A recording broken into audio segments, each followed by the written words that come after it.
Let's stay overseas now and get a hit of US politics and news with candidate for US Congress, Dr. Pennie, a great friend of the show. He's also a former police officer and former soldier. You've done it all. First of all, Doctor, how is your campaign going? Going well, gaining a lot of traction. I mean, really bringing attention to all the needs, the public safety needs of this country, and it's been amazing reception across the country. I mean, obviously, everything is about fundraising, and that's the mode that I'm in right now, is really trying to gather all the support I can across the states and just really trying to put it all together. You're big on crime, and we've got our own youth crime crisis here in Australia that I want to ask you about. I'll do that shortly. But first of all, Donald Trump, former Fox News presenter Tucker Carlson has suggested that he could be assassinated. I mean, it just seems to get messier day in, day out over there when it comes to the former president. What are your thoughts? Yeah, no, I think that's real dangerous rhetoric to even, I hate that he even got into the discussion because, in fact, assassination is right now trending online. And look, that's the last thing we want to be talking about by any United States president, because look, you're going to have the right and you're going to have the left that are radicalized by that type of content, and that's one of the main reasons why I've been fighting against social media and these platforms, because they allow certain things to proliferate online, and I hate for a president to be caught in the middle of it, the same as a police officer has been caught in years past.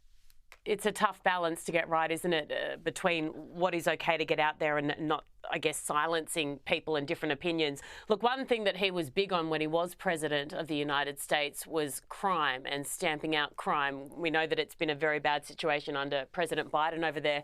We've got our own issues here in Australia, particularly with youth crime. What are the circumstances that you're facing over there, and how are you trying to tell people to stop it, given your experience in the police force? Yeah, we have a really bad smash and grab crimes going on right now. It's impacting our, and a lot of these people are youth. These are all youth that are running into our retail stores. And retail stores are failing right now.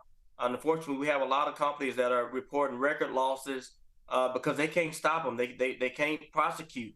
And a big part of that is because of the DAs that won't prosecute these behaviors. And look, the teens know it. These groups know it.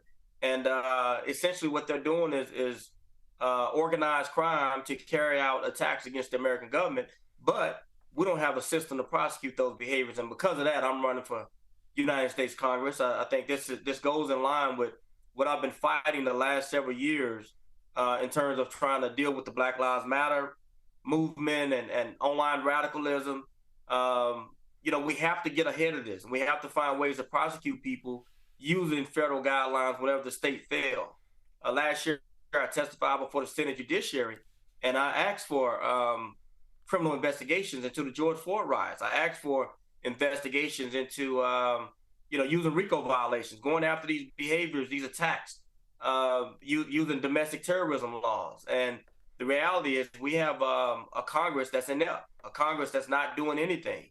And we need leaders that understand these issues from a public safety standpoint. That's why I'm running. And I think, look, as I go around the country and getting people behind me, paying attention to these radicalized, agendas, I think a lot of people are starting to see that we need to have some public safety policy, a national public safety policy that we can address behaviors whenever states fail. Just quickly, Doctor, for those who don't know your stance on the Black Lives Matter movement, can you tell my audience what it is?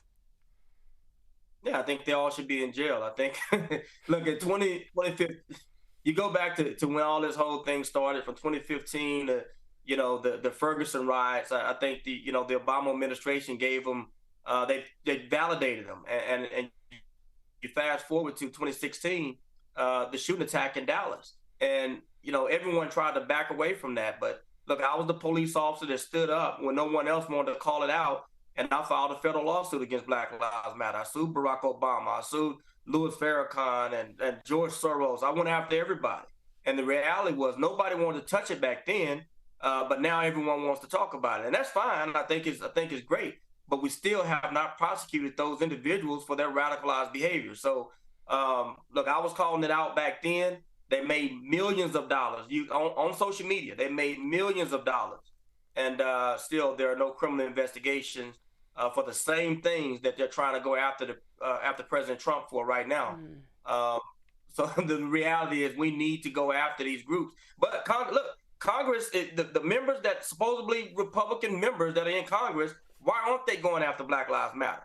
Why aren't they going after the money that has been circulated on social media? Why hadn't they tried to curtail CDA 230 so that these social media platforms are not allowed to allow radical groups to fundraise, recruit, radicalize, and call for attacks in American society? The reality is we have a lot of politicians that are bought and paid for by the special interests. So look, I'm coming in. I don't care about any of that stuff. I care about our people. I care about just in general our police officers and what they got to do. And I got to get out there to fight for them.